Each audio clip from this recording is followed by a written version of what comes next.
بسم اللہ الرحمن الرحیم۔ الحمد للہ رب العالمین والعاقبۃ للمتقین، الصلاۃ والسلام علی سید الانبیاء والمرسلین وعلی آلہ واصحابہ اجمعین۔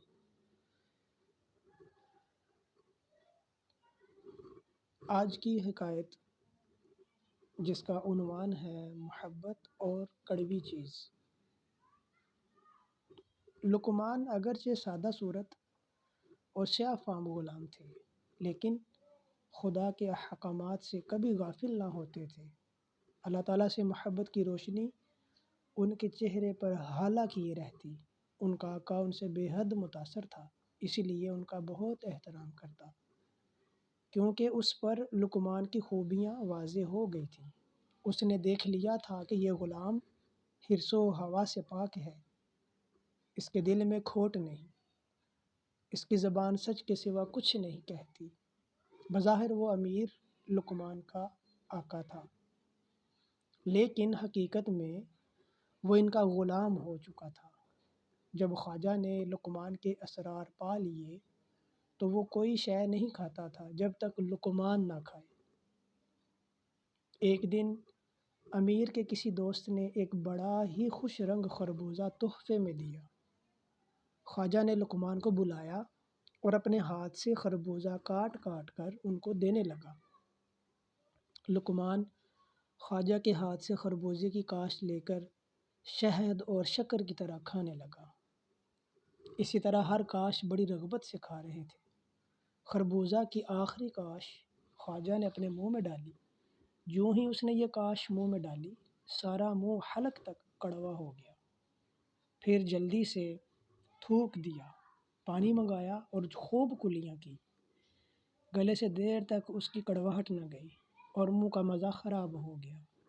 پھر خواجہ نے نہایت تعجب سے حضرت لقمان کی طرف دیکھا اور کہنے لگا، عزیزم، نہایت ہی ترش کڑوے اور زہریلے خربوزے کی غالباً 17 کاشیں تو نے بڑے مزے اور رغبت سے کیوں کر کھا لی؟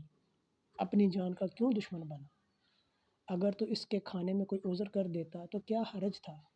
نہ ہی تم نے کوئی بہانہ کر کے ٹالنے کی کوشش کی، جب کہ اس کی کڑواہٹ سے میرا منہ اور حلق جل گیا اور میرا منہ بد ذائقہ ہو گیا۔